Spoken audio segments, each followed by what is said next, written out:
the final year of his deal. And Dak Prescott ain't been talking about no new money with the Cowboys. Keep in mind, Trevor Lawrence, he signed for $55 million last week. Dak Prescott, far better than Trevor Lawrence. So it's legitimately possible that Dak Prescott could get a new contract for $60 million. Bringing in Dallas Cowboys expert Dave Hellman, because Dave, I need you to answer me this. Should it be Dak's last season in Dallas? You were there for his first season working for the Cowboys in 2016 when he got drafted. Might this be his last? Time flies when you're arguing, huh? Yeah, 8 years. You know, we frame these conversations so much in terms of, like, what the team should do. Is this guy worth paying? Should we pay this guy? It should be Dak's last year in Dallas. For Dak Prescott's sake.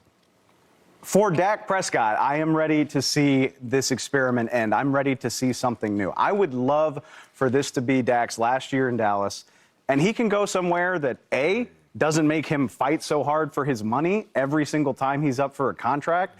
B, wouldn't it be fun to finally get an answer to all of these questions? Whose fault is it? Who's really at fault, Dak Prescott or the Dallas Cowboys? C, maybe my guy would earn a little bit more appreciation, because you cannot tell me a guy with Dak's resume would catch half the hate if he played for any other team in the NFL. If Dak Prescott was out here with the LA Rams, or I think Matthew Stafford is a hell of a, I'm not talking about their accomplishments, but just in terms of how they're perceived. Matthew Stafford, lacking success in Detroit, did not catch a lot of flack for it because he played for the Detroit Lions. Comes out to LA for a well-run organization in the LA Rams, wins a Super Bowl. I could see Dak Prescott, A, catching a hell of a lot less heat, and B, seeing a lot more team success if he went somewhere else. And for that reason, I think it should be Dak's last year in Dallas. I think let's see. Maybe both sides could even benefit from a break. We talked about it earlier this week. Dallas has got to pay CD. They got to pay Micah Parsons. To their credit, it'd be a hell of a lot easier to do that without a big quarterback contract on the books. And we'll see how well the Cowboys can replicate this success. They fell backward into Dak Prescott at the end of the Tony Romo era. They found Tony Romo as an undrafted free agent. Could they do it again? I would love to find out. I'd love to see Dak go where he's appreciated, and I'd love to see if the Cowboys can keep up this run of stumbling into good quarterbacks. I think it would be great. Dave. Yes, sir. Is that, you want to see that happen, or are you just acting petty because everybody's so hard on Dak? I think it's a little bit of both. Yeah, because I think it's a little bit of petty coming out of you right there. See what's greener over there, then y'all keep disrespecting Dak. Not only do I think, yes, that is part of it. I'll readily admit it. But don't you think it would be interesting? I mean, we give the Cowboys, rightfully so much grief for not getting over the hump. We give Dak Prescott so much grief for falling short in the playoffs. But guys, I brought him up a minute ago. It's starting to become eerie how similar Dak is to Tony Romo. The resumes are getting kind of scary. Yeah, you can see it on the screen here. Like, the numbers are the same. The playoff records are very similar. The accolades are very similar. Yeah. Dak was recently named All-Pro. Tony never did that, but it's very similar.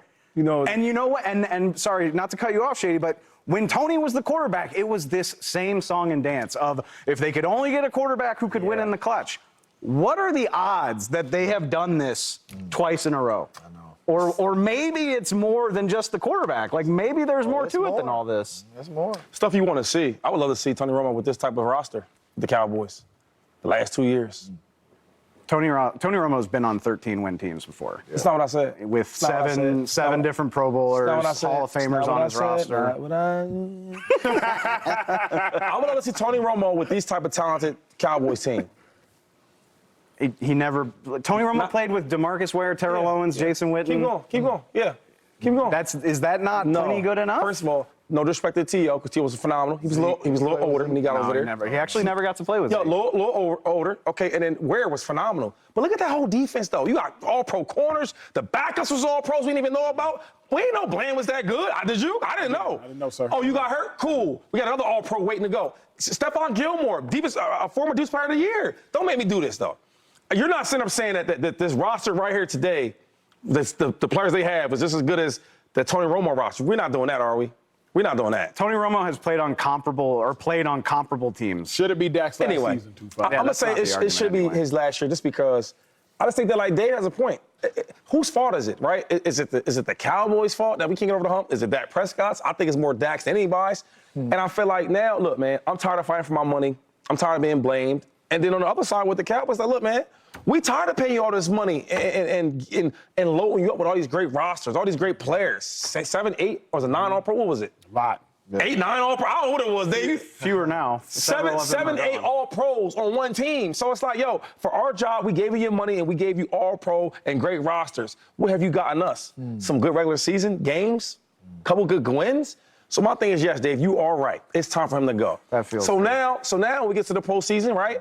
Whatever quarterback may be, it'll be his fault. Because we're tired as an organization. We're paying you all this money, giving everything you need, and all we get is pat in the back, some claps, and we going home for the playoffs. Dave, you know Dak very well. James, you know Coach Mike very well. Other side of this commercial break, James Jones, who played for head coach Mike McCarthy and won a Super Bowl there.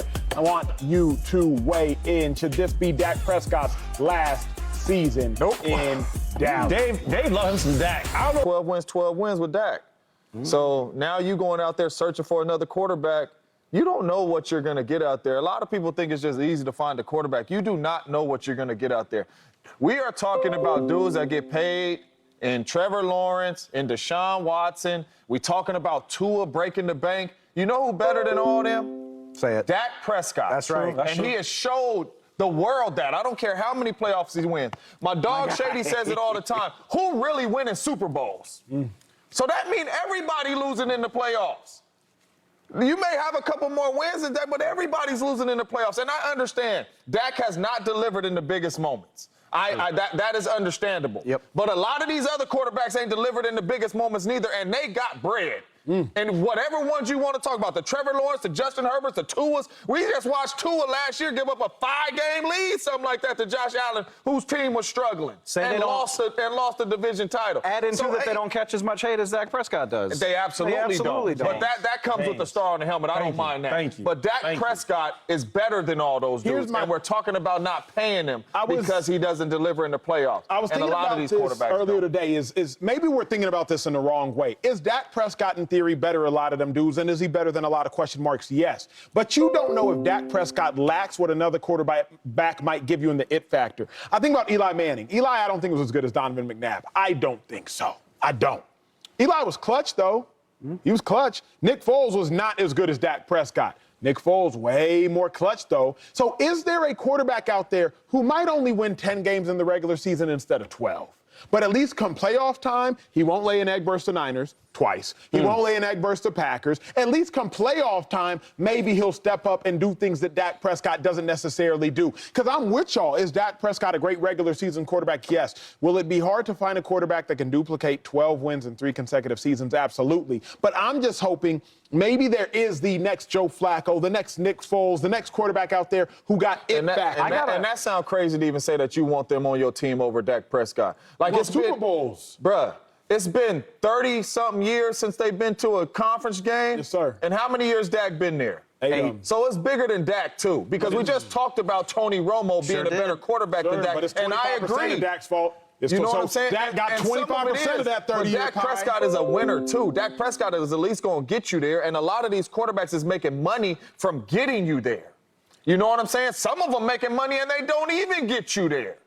I need to see. This is hard for me to understand. Why? Okay, Mahomes is the obvious one. We can leave him out of there. Joe Burrow, too, I suppose. Like, we talk about great regular season quarterbacks. Active guys right now, who are the great playoff quarterbacks? We could throw Brock Purdy in there, I guess. Purdy in there. Burrow? I'll say, yeah. How many more? You know, how many more are there that have these incredible playoff resumes? This is the argument, though. See, a lot of it is the team you play on. It's the Cowboys. The Cowboys ain't just a regular average franchise. And the other part is, when you look at the roster, I don't know why y'all keep dismissing that part of it. When you look at that roster, when you come to play them, you're like, damn, we got the Cowboys. Why is that? Yeah. They got players everywhere. Yeah. We keep talking about how good Dak Prescott is in a regular season, because he is damn good in the regular season. But my thing is, he's not even the best player on his squad. He's like 4th, 5th, maybe 6th, depending on what you like. So my thing is, like, we cannot overlook the roster. Yeah, if I'm the owner and I'm the GM and I get you all these good players, bro, I want you to do better than just do good in the regular season. We don't do that with everybody else, though. Like, we praising Purdy, we praising Jalen Hurts for his Super Bowl. And they going to the Super Bowl, James. Exactly. But his roster, though. Yeah, but the point is, they got the same roster. I was thinking about this while Shady talking. If the Cowboys and the Niners got the same roster, and I'll say the Niners are a little bit better, Dak Prescott should make up the difference. Dak Prescott should be able to get the Niners to the Super Bowl, get the Cowboys to the Super Bowl. Because I think the Cowboys roster is a little bit worse than the Niners roster. But if Dak Prescott is better than Purdy, he should be, right?